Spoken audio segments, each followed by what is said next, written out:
Muy buenos días, amigos televidentes, sean todos ustedes bienvenidos a la prensa de hoy. Los diputados convirtieron ya en ley el Código Penal. Hay un Código Penal nuevo. Ese Código Penal prohíbe el aborto, penaliza el sicariato, aumenta las penas a los narcotraficantes, tiene penas máximas de hasta 40 años y tiene penas acumulativas hasta 60 años. De manera que una persona que ha sido condenado, digamos, a 30 años por un crimen que esté tipificado en esa categoría, si reincide desde la cárcel, se le duplica la pena. El país necesitaba un código penal duro, un código penal de advertencia y de sanción a la delincuencia que se ha apoderado prácticamente de todo el país. Cada día los delitos contienen más saña,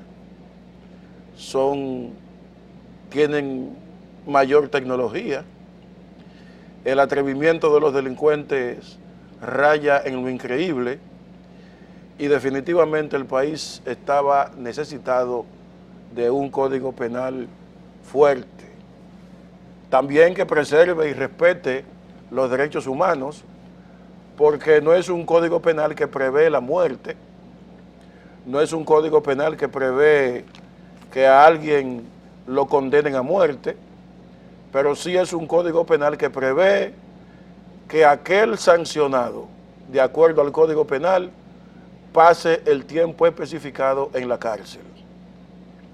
Siempre habrá mecanismos legales, lo contempla así la ley, para que una persona apresada, cuando ha cumplido una etapa importante de su sentencia, digamos la mitad, y ha tenido una conducta buena, reconocida en el penal, pues esa persona tiene la oportunidad de salir bajo palabra.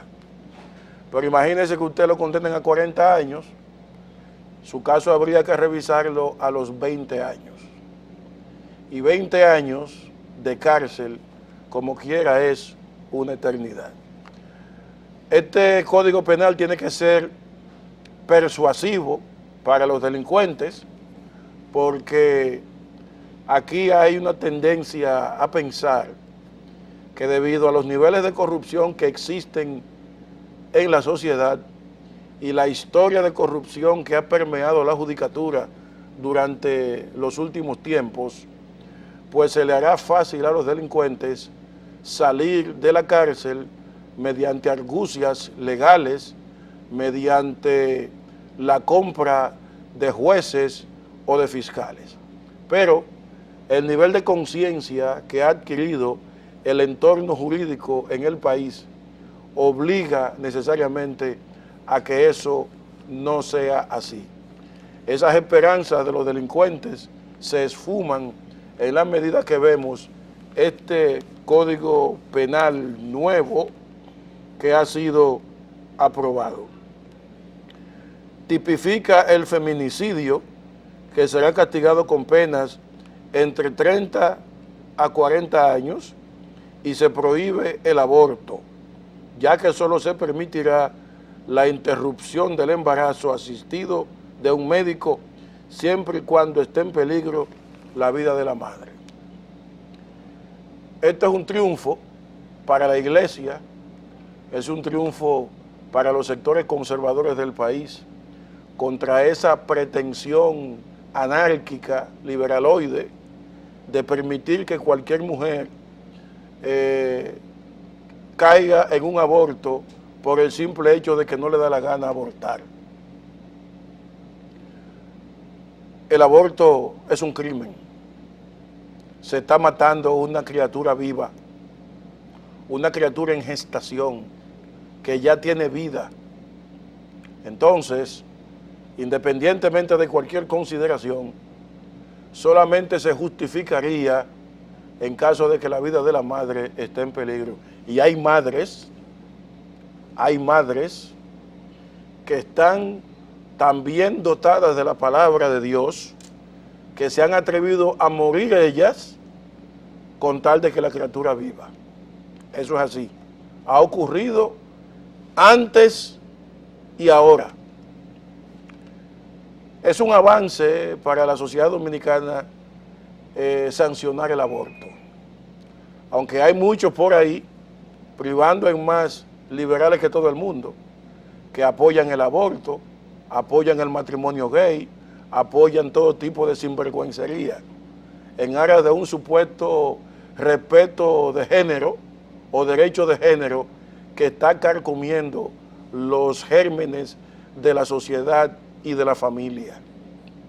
Entonces, si no defendemos la familia, si no defendemos la integridad familiar, si creemos que dos hombres casados constituyen una familia y hay que darle de protección a un niño recién nacido, entonces estamos construyendo una sociedad absolutamente mecánica, aberrante, corrompida. Y eso de incluir en el Código Penal sanciones contra el aborto, sanciones que incluso penalizan al médico que hace el aborto, que persigue las clínicas clandestinas donde se hacen los abortos, y también penaliza a la madre que incurre en el aborto. Eso, repito, es hoy por hoy una legislación de avance y de protección a la familia en la República Dominicana. Me gusta este Código Penal por eso, pero también me gusta porque sanciona entre 30 y 40 años el feminicidio. No es posible que el hombre dominicano, machista por definición, su machismo llegue hasta los límites de tener que asesinar vilmente a una mujer por el simple hecho de que no quiere tener relaciones con él. Eso es abominable y es bueno que se haya sancionado con esa drasticidad. Ojalá eso sirva de escarmiento y de prevención a los hombres cuyos celos están incontrolados y cuyo concepto de posesión de la mujer es tan incontrolado que son capaces de incurrir en los peores crímenes por el simple hecho de que esa mujer no quiere estar más con él.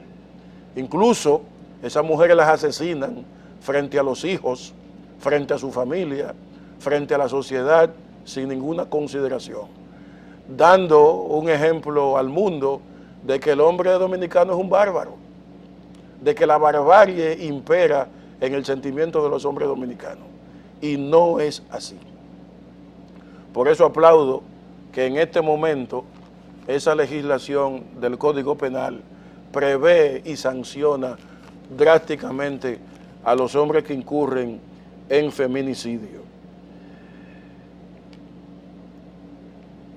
El proyecto fue aprobado tras unos 10 años de estudio en ambas cámaras, una década estudiando un proyecto que debió ser aprobado hace mucho, pero un proyecto donde muchos intereses de sectores privados, farmacéuticos, sobre todo, que querían que el aborto fuera legalizado, tuvieron entrampado durante muchos años ese proyecto en el Congreso. Pero finalmente se ha impuesto la razón y los diputados lo han convertido en ley. Hay un código penal nuevo, moderno, que respeta los derechos individuales y sanciona drásticamente todo tipo de delitos. Vamos a una pausa y regresamos.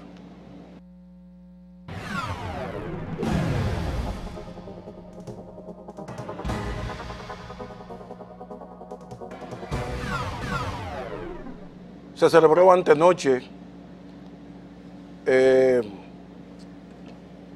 la exposición Cuatro Pontífices en Tierra Santa en la biblioteca Monseñor Octavio Antonio Veras de la Universidad Católica de Santo Domingo. Los Cuatro Papas fue un evento auspiciado por la Universidad Católica, la Embajada de Israel, la Nunciatura de Santo Domingo y el Arzobispado de Santo Domingo. Yo voy a presentar ahora unas imágenes del contenido fotográfico de esa exposición, para que ustedes puedan ver, valorarla y se motiven a visitar esa exposición histórica, porque recoge las visitas del Papa Pablo VI en el año 1964 a Israel, del Papa Juan Pablo II, elevado a la condición de beato por la Iglesia. Este visitó Israel en el año 2000, el Papa Benedicto XVI en el año 2009 y el Papa Francisco, que lo hizo este año. Vamos a ver esto para que ustedes tengan una idea y puedan asistir. Había mucha dificultad ahí porque la gente no dejaba a uno trabajar bien, de manera que ustedes pueden apreciar estas fotografías. Todos esos obispos de Roma visitaron también Jordania, Israel y el territorio bajo la autoridad palestina, en procura de la paz en esta región específica y en el mundo.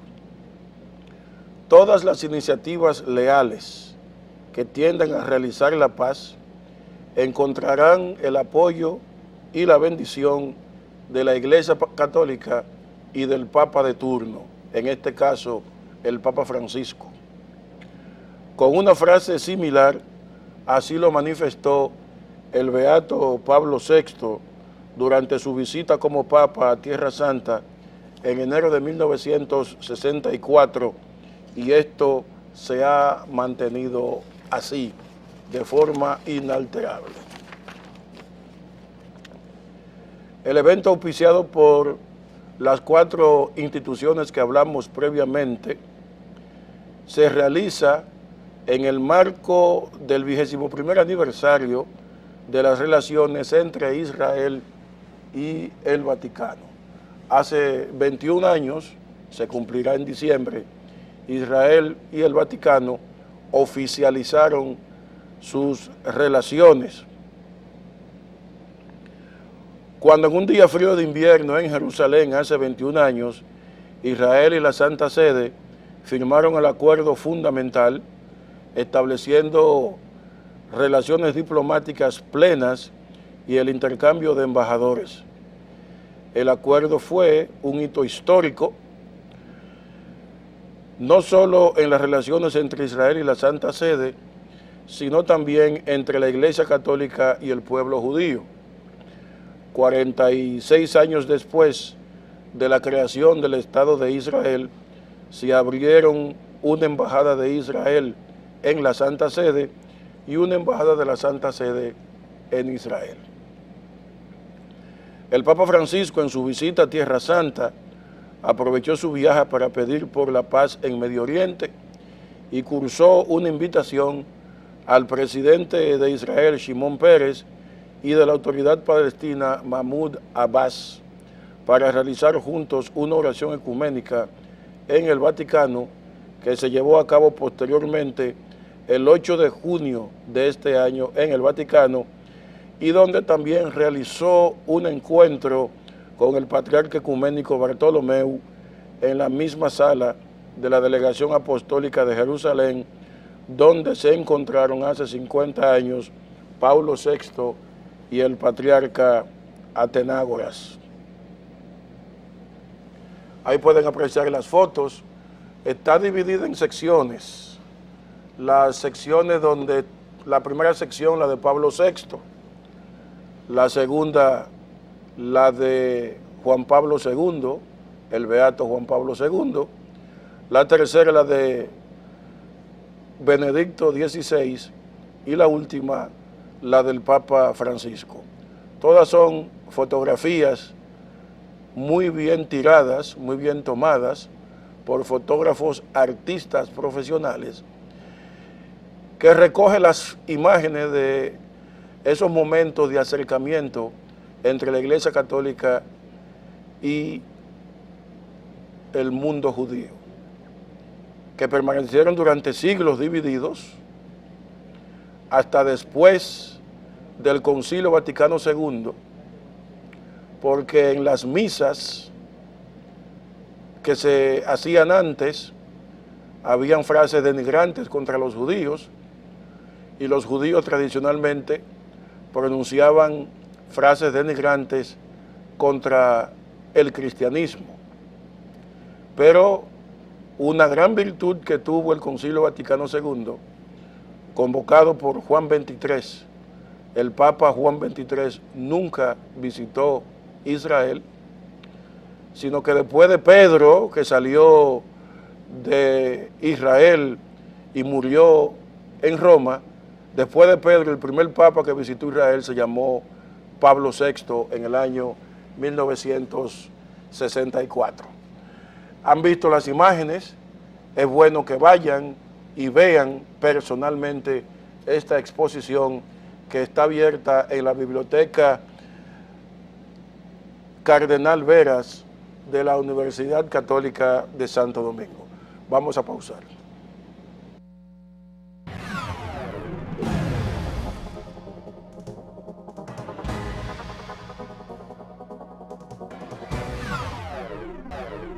El Banco Central le ha hecho un loable servicio al país al dar a conocer su primera encuesta de cultura económica y financiera de la República Dominicana 2014.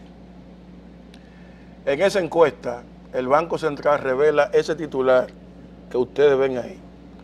El 60% de los hogares del país reciben menos de 18,000 pesos al mes.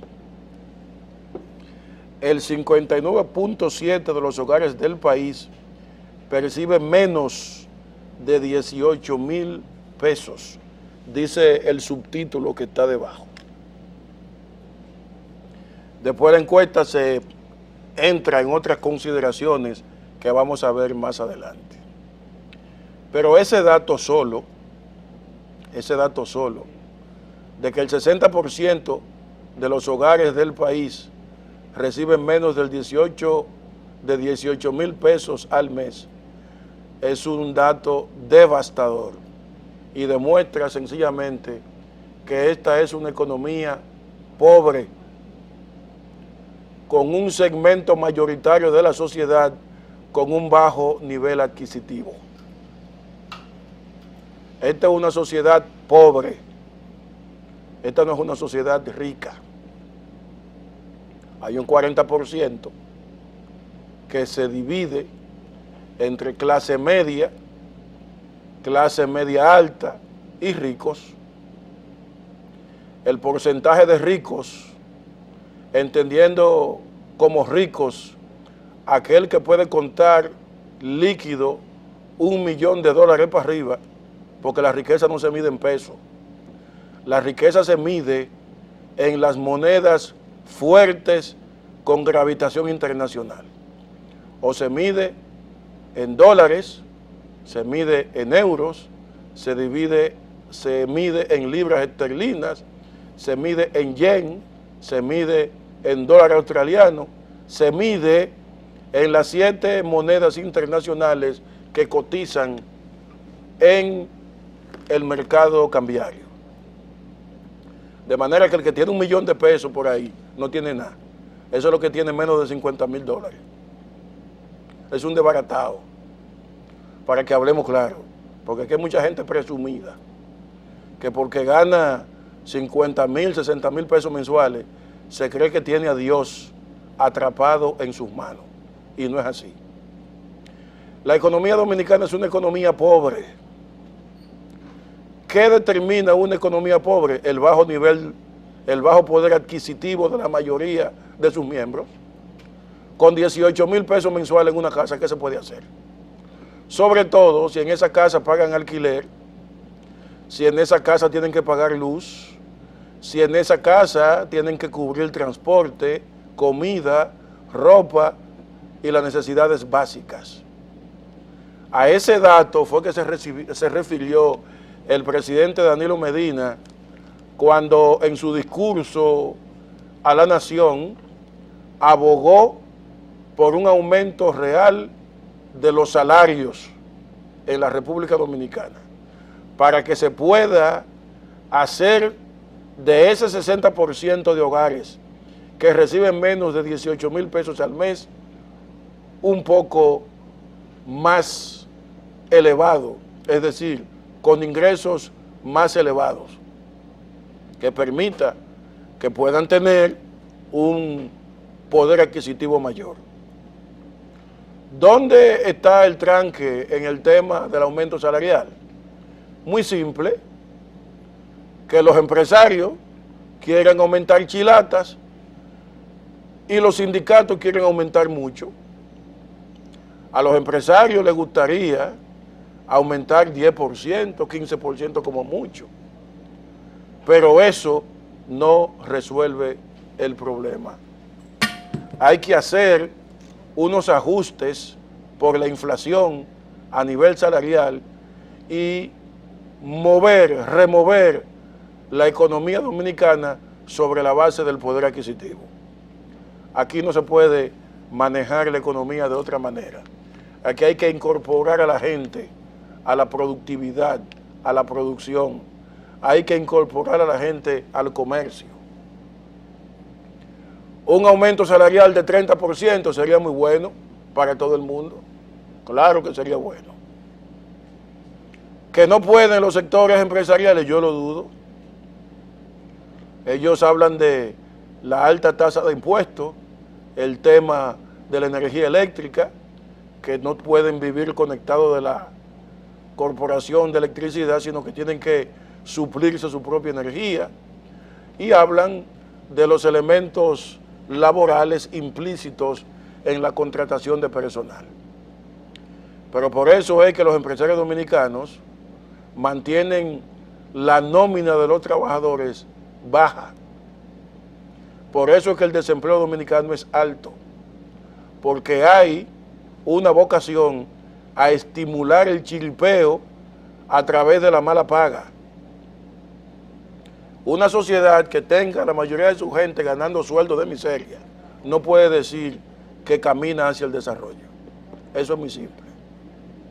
Usted puede salir a un restaurante al mediodía y se va a encontrar prácticamente con las mismas caras, con los mismos clientes. ¿Por qué? Porque hay un pequeño segmento de la población que tiene alto poder adquisitivo, que no es el 40% restante, el 40% restante, que es la diferencia entre el 60 y el 100, no es el 40. Aquí hay un 25% de eso, hay un 25% adicional de clase media, de profesionales que viven paycheck to paycheck, como se dice en inglés, de lo comido por lo servido, que no ganan 18,000 pesos, ganan 40, 50, 60, 70, pero eso no les resuelve la vida. Con el precio de los combustibles, con la nómina del colegio de los muchachos, con la medicina, con la comida, se meten a un supermercado y una compra de 18,000 pesos, de 12,000 pesos casi no se ve. Entonces, es importante esta encuesta que ha dado a conocer el Banco Central. Yo felicito a Valdés Albizu, el gobernador del Banco Central, y a su equipo por este trabajo, porque esas encuestas periódicas son las que le dan al gobernante y a los sectores de la sociedad civil la pauta para establecer las políticas públicas importantes que vayan camino a reducir los niveles de pobreza en el país. El presidente es un hombre preocupado por la pobreza, lo ha demostrado, ha tomado medidas efectivas para su combate, pero me parece que no son suficientes. Si el presidente Danilo Medina es capaz de forzar un aumento salarial significativo para la sociedad dominicana, le estará dando un duro golpe a la pobreza en el país y reducirá ese alto porcentaje de hogares del país que reciben menos de 18,000 pesos al mes. Vamos a hacer una pausa breve y regresamos.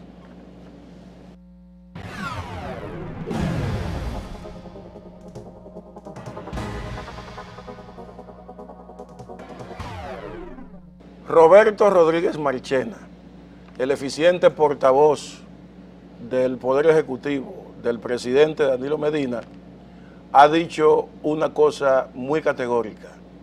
El presidente hace esfuerzos extraordinarios para manejar la situación económica del país. Vamos a ver lo que dice Marchena. Bueno, la Junta Central Electoral tiene bastante preocupación porque está pidiendo incluso hasta una audiencia para tratar la situación financiera por la cual está atravesando y dice no tener fe o constancia de que el Ejecutivo le haga una reasignación y vuelve a notificar que las elecciones podrían estar en riesgo a raíz de eso. Bueno, yo le debo decir lo siguiente, y creo que anteriormente me he referido a ello. No solamente en el caso de la Junta Central Electoral, sino de otras instituciones del Estado Dominicano que durante el debate sobre el presupuesto y ley de gasto público estuvieron reclamando mayores asignaciones de fondos, ¿no? Ustedes recuerdan, y casi siempre las distintas instituciones del Estado todos los años entienden que la asignación que se le hace desde el gobierno de la República Dominicana a la hora de proponer el presupuesto no resulta suficiente para los planes, para las ilusiones que ellos tienen en relación a sus instituciones. Y eso ha vuelto a ocurrir este año una vez más. Ha vuelto a ocurrir este año. Para el gobierno, el presidente quisiera darle mucho más dinero a las instituciones. ¿Por qué no le va a dar el presidente Medina más dinero a las instituciones? El asunto es que no hay. Es decir, no hay más que dar. O sea, tenemos una limitación que son los ingresos del Estado. Entonces usted tiene que hacer magia para repartir entre todos lo poco que tiene. Es decir, todos somos conscientes de que los ingresos del Estado Dominicano son insuficientes para la cantidad de demandas que tienen, no las instituciones del Estado, sino el pueblo dominicano. Eso usted lo ve, ustedes, los periodistas, lo cubren todos los días. Ustedes van a un reclamo para la construcción de calles, aceras y contenes, de una presa, de oportunidades de empleo, en fin, todos los días, personas reclamando más crédito para sus negocios. Bueno, yo no tengo constancia porque yo no soy la persona encargada de recibir las solicitudes de entrevista con el presidente de la República, pero el presidente de la República siempre ha sido una persona muy solícita y ustedes han sido testigos de la cantidad de veces que se ha reunido el presidente de la República con el presidente de la Junta Central Electoral y con todos los sectores. Es más, en muchas ocasiones no son ellos que vienen al Palacio Nacional, sino que es el propio presidente que se traslada, porque usted sabe que tenemos un presidente dialogante, muy cercano, y que no le gusta darle larga a los problemas, sino que se acerca para conversar y encontrar soluciones. ¿Qué es lo que yo quiero decirle? Yo le puedo asegurar al presidente de la Junta Central Electoral, y más allá del presidente de la Junta Central Electoral, a todo el pueblo dominicano, por eso le agradezco la pregunta, de que en el ánimo del presidente Medina está el de poder darle más recursos a muchísimas instituciones. Lo que pasa es que no lo tiene. Por eso hemos hablado en algún momento de la necesidad de un pacto fiscal. Cuando se habla de un pacto fiscal, ahí volvemos con estas cosas. Es decir, ¿cuál es el país que queremos? ¿Cuál país queremos? Entonces, de acuerdo al país que queremos, tenemos que entonces decir, para construir ese país que queremos, tenemos que hacer estas cosas. Y hacer estas cosas cuesta tanto. ¿Cuánto tenemos? ¿Cuánto nos falta? ¿Cuánto pones tú? ¿Cuánto tú? ¿Y tú? ¿Y cuánto tú estás dispuesto a dar? ¿Entiendes? Entonces, por eso es que tenemos que construir un pacto fiscal. Y bueno, y es un mandato de ley construir ese pacto fiscal. De manera que creo que con esto le doy respuesta a usted. No hay ningún ánimo de querella, de animadversión, todo lo contrario. Hay una gran amistad, una gran fraternidad con Roberto Rosario. Es decir, que desde hace muchísimos años, no solo de parte del presidente, sino de muchas otras personas que toman decisiones en el Estado Dominicano. De modo que le podemos garantizar al presidente de la Junta Central Electoral que desde el gobierno lo que hay solo es cariño, reconocimiento, respeto y admiración por el trabajo que ellos hacen y la importantísima labor que tienen pendiente, ¿verdad?, para las elecciones del año 2016. Y nosotros esperamos que, así como otras instituciones hacen de tripa corazón, pues ojalá que ellos puedan también hacer de tripa corazón y nos puedan dar la tranquilidad al pueblo dominicano de que con los recursos que le han sido asignados para el año 2015 y los que tendrán asignados para el año 2016, ellos podrán operar satisfactoriamente y brindarle unas elecciones al pueblo dominicano en medio de toda la tranquilidad. Ojalá que puedan también hacer magia como hacen otras instituciones del Estado dominicano, porque póngase usted a pensar la magia que tienen que hacer en agricultura, la magia que tienen que hacer en obras públicas, en OISOE, en otras instituciones del Estado. Lo mismo entonces esperamos, y yo estoy seguro que lo van a lograr los señores de la Junta Central Electoral. ¿Alguna otra pregunta? Perdón, Wilkin. Sí, una. En el municipio de Las Terrenas llevan varios días en una manifestación que inclusive ya ha cobrado vidas. Sí. Si le preocupa esto al gobierno, ¿qué podría hacer? Por supuesto, número uno. por supuesto que nos preocupa, porque son ciudadanos y ciudadanas que están viendo afectados por una litis privada. Ha habido una litis privada, creo que en una ocasión, creo que fue en el año 2002, se falló a favor de una de las partes que forman parte de la sociedad de esta empresa que brinda energía eléctrica en Las Terrenas, y ha habido un conflicto, ¿no? Y bueno, y ha habido una querella que se ha desarrollado de muy mala manera, y quienes están padeciendo esa dificultad, pues son los ciudadanos que allí habitan, ¿no? He leído crónicas de ustedes mismos, dando cuenta de la gravedad de la situación, de la ansiedad que se ha apoderado de las familias dominicanas allí residentes, de los extranjeros que tienen inversión, de los turistas que van allí, y naturalmente que esto nos preocupa. Yo escuché al superintendente de electricidad decir que, bueno, que están ocupándose de contribuir a resolver esto, pero quiero decirle que esto es un conflicto privado. Fíjense ustedes cómo un conflicto privado en un área tan estratégica como la energía eléctrica, en una zona tan importante turística, ¿verdad?, de creación de empleos, de atractivo para el país, pues como un conflicto privado pues está generando un escándalo de estas dimensiones. Claro, por supuesto que lo tenemos que lamentar y ojalá que esto se pueda resolver pronto, pero yo les sugiero que estén pendientes a las diligencias del superintendente de electricidad. Otra preguntita, sí. Y es que antes de ayer y hoy, la presidenta de la Cámara de Cuentas se ha estado quejando de que solamente 5 funcionarios, bueno, ahora 7 porque se acaba de incluir el gobernador del Banco Central y la vicegobernadora, han cumplido con la ley 311-2014 que establece que todos los funcionarios públicos deben hacer su declaración jurada de patrimonio. Esta ley establece que debe ir el presidente, la vicepresidenta, los ministros, senadores, diputados, y ella se queja que solamente, con los 2 que se incluyeron hoy, solamente van 7.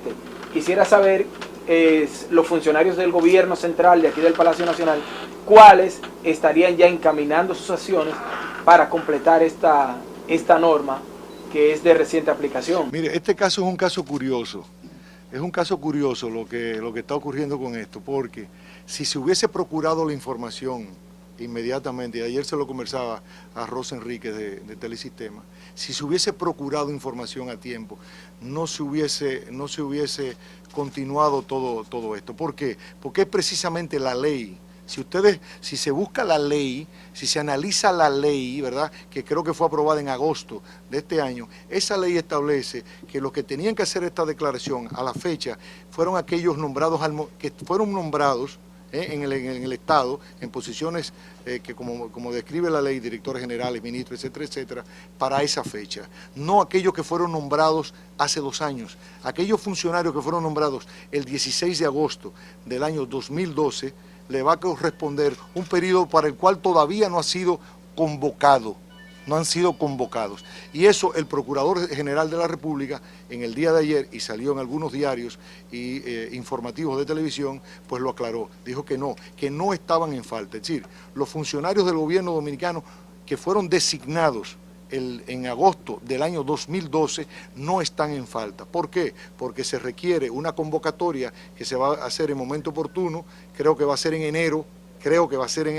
si no me equivoco, cuando venza el plazo para que estos funcionarios que fueron nombrados hace 2 años presenten su declaración jurada. Yo me cercioré, y si quieren en un minuto les puedo mostrar a ustedes, como se lo prometí a Rosa en el día de ayer, les puedo mostrar un mensaje electrónico que pedí por escrito que me mandaran certificando esto que yo les acabo de decir. Y recibí de parte de la Cámara de Cuentas una certificación en la que dice, el señor Marchena, porque pregunté, porque quiero saber, el señor Marchena no tiene, sino que debe esperar, porque en mi caso fue una designación de hace 2 años. De manera que yo quiero tranquilizar a la población dominicana. Se puso a circular la especie, ¿verdad?, por una falta de información, y entonces hemos sufrido nosotros, algunos funcionarios se me han acercado, caramba, ahora estamos nosotros siendo vistos por la población como unos incumplidores, porque que no queremos cumplir, cuando ese no ha sido el caso. Y yo quiero que se restituya y que se restablezca que ningún funcionario del gobierno designado hace 2 años está en falta. No es verdad, no es verdad. Busquen la ley y así lo comprobarán. O si no, yo les entrego una fotocopia del mismo mensaje electrónico que yo pedí que me lo enviaran para yo tener mi seguridad y estar amparado de lo que estoy diciendo. Eso quiere decir que no son 110 los que deben hacer su declaración. Yo no sé la cantidad, yo solamente quería ver, lo único que yo quería comprobar era la naturaleza, no la cantidad, la naturaleza. ¿Debían presentar los funcionarios nombrados hace 2 años a esta fecha, sí o no? ¿Cuál era su situación en la que yo me encontraba? Y entonces se me aclaró.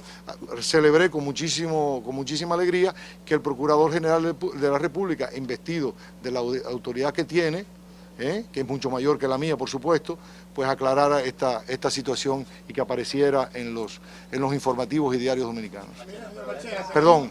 Tenemos el periodo navideño ya encima. ¿Tiene contemplado el gobierno entregar cajas navideñas a personas pobres de la capital y todo el país? Pues mira, hasta ahora no ha sido política de eso, ¿no? Hasta ahora no ha sido política del gobierno, pero sin embargo hay instituciones del Estado que sí desempeñan esa labor. Es decir, hemos querido, desde el principio que llegó el presidente de la República, mandar un mensaje de frugalidad, no de dispendio, que el pueblo dominicano entendiera que esta no es una administración a la que le sobra el dinero y que está dispuesta a tirarlo por la ventana, sino que se va a hacer un uso racional. Sí sabemos que hay una parte de nuestra población que espera y depende de esa caja navideña, de esa atención del gobierno, porque no dispone de los recursos para llevar una alegría a sus hogares. Y en ese sentido hay una sensibilidad que tiene correspondencia en el gobierno. Hay instituciones como el Plan Social, los comedores económicos, que todos los años, y lo hizo el año pasado, pues atienden a muchas de estas necesidades. ¿Cuáles van a ser sus planes? Este año lo desconozco, pero ustedes pueden tener la seguridad de que algo se va a hacer. Algo se va a hacer dentro de la política de frugalidad. Lo que no va a ocurrir son aquellas canastas que instituciones del Estado, pues costosísimas, quisieran regalarle a otros funcionarios, a otras mitades. Eso no, porque el gobierno definió su política de entrada. Si el pueblo dominicano no quiere que sus altos funcionarios estén dispendiando, haciendo mal uso. Ahora, el pueblo dominicano sí respalda las políticas que vayan encaminadas a darle cariño, a darle atención mínima a las personas más necesitadas. A los pobres, sí.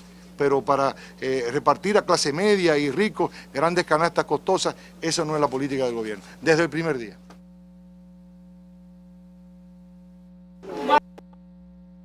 No es que sea un gobierno tacaño, como se acusa generalmente al gobierno del presidente Danilo Medina, sino que está haciendo un uso racional de los pocos recursos que administra. Pocos, si se toma en cuenta las necesidades extremas de los diferentes sectores del país. Ya vimos una encuesta donde dice que el 60% de la población dominicana, de los hogares dominicanos, no reciben menos de 18,000 pesos mensuales. Entonces, un país pobre. Pero a los pobres hay que asistirlos en Navidad y después de la Navidad. Me alegra que el gobierno no esté en ese tumulto año tras año, con filas interminables de gente pobre, matándose por una canasta o por una caja de comida. Una práctica que la inició Balaguer, que la han seguido todos los gobernantes que el país ha tenido, menos Danilo Medina. Eso se llama dignificar el trabajo social y dignificar sobre todo a los sectores empobrecidos que se apiñaban ahí frente a la casa de Balaguer y frente a la casa de Hipólito y la casa de Leonel, buscando cajas y cosas de esas de Navidad, que no les resuelve el problema, solamente que le permite darse una pequeña altura el día de Navidad. Él habló también de la irretroactividad de la ley en términos de la declaración jurada que tienen que presentar los funcionarios. Es cierto, hay una ley, la ley que ordena la declaración del patrimonio, que entró en vigor hace un año. Y los funcionarios que fueron designados hace 2 años, por el principio de la irretroactividad de la ley, no caben ahí. Eso lo debe entender cualquier persona. Mañana estaré con ustedes en otra presentación de la prensa de hoy. Feliz resto del día.